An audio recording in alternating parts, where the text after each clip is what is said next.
Allah Ta'ala menyebut di dalam surah An-Nur ayat yang ke-63, A'udzubillahi minasyaitonirrajim, "Falyahdharil ladzina yukhalifuna an amri an tusibahum fitnatun aw yusibahum azabun alim." Allah Ta'ala sebut perkataan falyahdhar, dan berjaga-jaga, awas, berhati-hati. Allah Ta'ala sebut kepada kita falyahdhar, awas, jaga-jaga, allazina yukhalifuna an amri, orang-orang yang menyalahi perintah Rasulullah. Sebab Allah Ta'ala kata sesiapa yang menyalahi perintah Nabi Muhammad, maka Allah Ta'ala turunkan dua benda. Allah Ta'ala bagi kepada kita yang pertama fitnah, dan yang kedua kata Allah diturunkan azab yang pedih, azab yang besar kepada kita. Falyahdharil ladzina yukhalifuna an amri an tusibahum fitnatun aw yusibahum azabun alim. Dua benda Allah Ta'ala badin. Ambil kursi hitam bukan putih, kursi hitam plastik yang di bawah. Pergi ambil. Tak mau nak yang hitam. Okey. Yang ni dia melengkung kena badan saya tuan. Sikit pinggang nampak dah. Duk melentik lagu tu tuan. Baik, kata Allah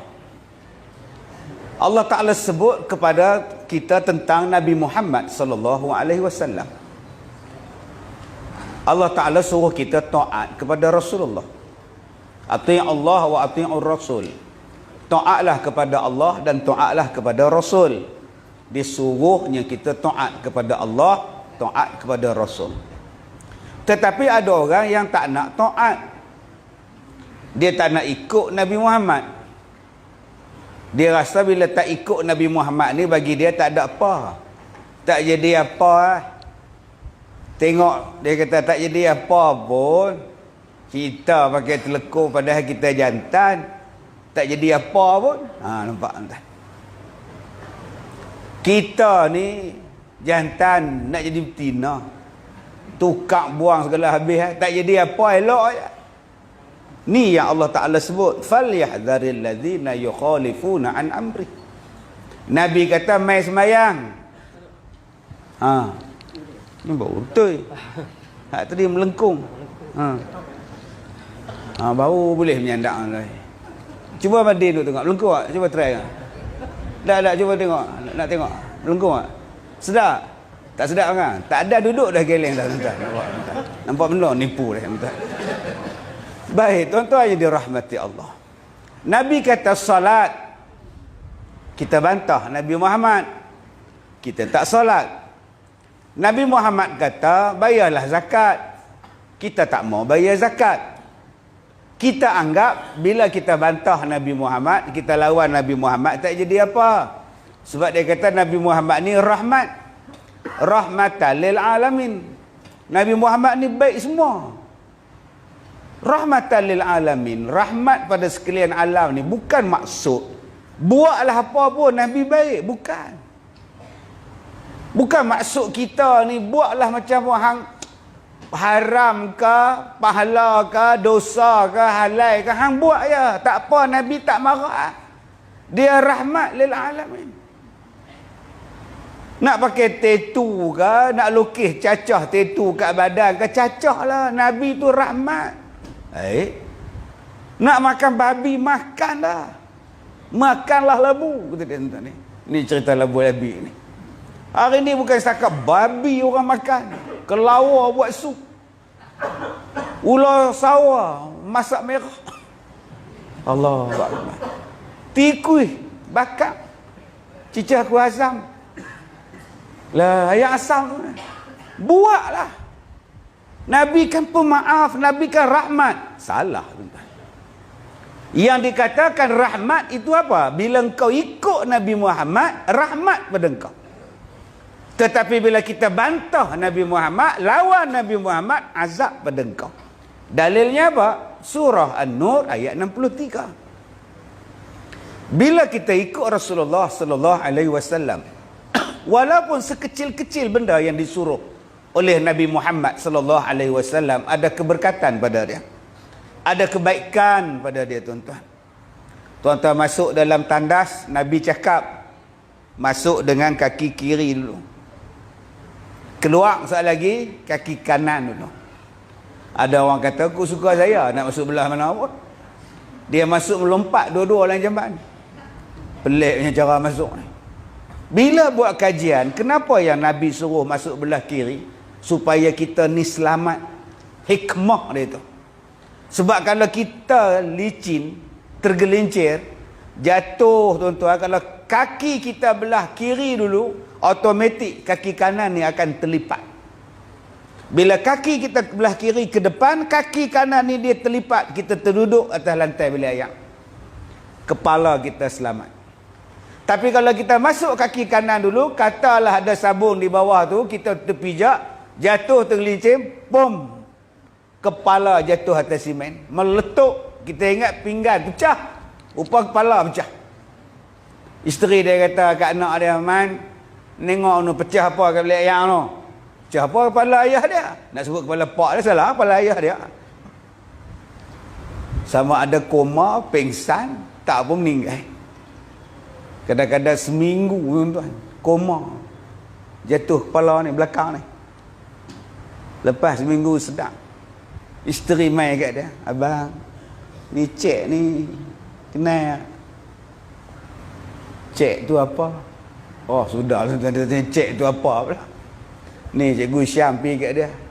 Haji, kenal ni, saya ni, Cikgu Syam ni. Syam tu apa? Oh, sudah tuan-tuan. Lepas jatuh bilik air, tak kenal orang. Mai grup merhaban pula. Kat leha janda mai. 4-5 orang. Ustaz, kenal ni. Leha janda ni. Kenal. Oh, sudah tuan-tuan. Bak janda tu kenal semedang. Bohong. Nampak betul menipu dah. Sebab itu hikmah dia masuk tandas kaki kiri. Bayangkan tuan-tuan kalau benda besar hak lain yang kita ikut Nabi Muhammad sallallahu alaihi wasallam. Kalau masuk tandas kaki kiri, keluar kaki kanan saja pun kita dapat baik dengan sebab taat, sebab ikut sunnah yang diajar oleh Rasulullah. Bayangkan benda lain. Tapi sayang tuan-tuan, orang tak nak ikut. Ustaz, saya nak potong kuku. Belah mana lu? Ambil lah hak Nabi ajar. Belah kanan lu. Jari telunjuk lu, jari tengah lu, jari manis lu, jari kecil lu. Kemudian mai belah kiri pula, penutup dengan jari ibu belah kanan. Tak, kalau saya tak mau ikut je mana? Kau suka hang. Tak mau ikut, kau suka hang. Tapi kalau kamu ikut, ada barakah. Ada kebaikan dia. Sebab Nabi buat. Yang Nabi buat itu bukan saja-saja buat. Wa ma yantiqu 'anil hawa. Bukan saja-saja dia buat. Hari ni tuan-tuan cuba tengok. Kita tengok dalam Facebook, tengok dalam berita. Hak di Singapura. Depa nak beli makanan di kedai hak bangsa depa pun depa takut. Pakak duk beratok beli. Belian panik habis dia beli makanan, depa duk cari kedai orang Islam. Depa duk cari kedai orang Islam. Nampak ada hikmah jadi penyakit macam lah ni. Depa tak pilih kedai hak bangsa depa, depa cari hak Islam. Pasal apa? Pasal depa tahu hak orang Islam punya bersih. Tangan dibasuh. Berak dibasuh. Tak tahu kalau tuan-tuan basuh berak tak basuh. Depa tak basuh macam lipnya. Lah baru tahu pasal apa? Tiap-tiap hari doa iklan, basuhlah tangan dengan sabun, basuhlah dengan sabun. Dia tak suruh basuhlah dengan tisu. Depa nak habang, basuhlah berak dengan ayam. Depa nak habang, tapi malah nak habang, basuhlah tangan dengan sabun. Tuan-tuan depa tak mau lah. Sebab depa pun takut. Dia mai penyakit tak boleh menafas, dia mai penyakit tak boleh menyawa. Dia mai radang paru-paru, dia mai rosak jantung semua, tiba-tiba je mati. Ubat pula tak ada. Baru depa tahu sebab apa yang Nabi suruh basuh tangan. Baru depa pasal apa yang Rasulullah kata benda ni tak boleh dimakan. Binatang ni haram dimakan. Benda ni kena elakkan daripada dimakan. Hari ni apa yang Nabi cakap terbukti. Tetapi sebelum nak bukti tu, berapa ramai yang bantah Nabi Muhammad. Ada orang yang makan orang, tuan-tuan. Makan orang. Mengandung satu perempuan, gugur.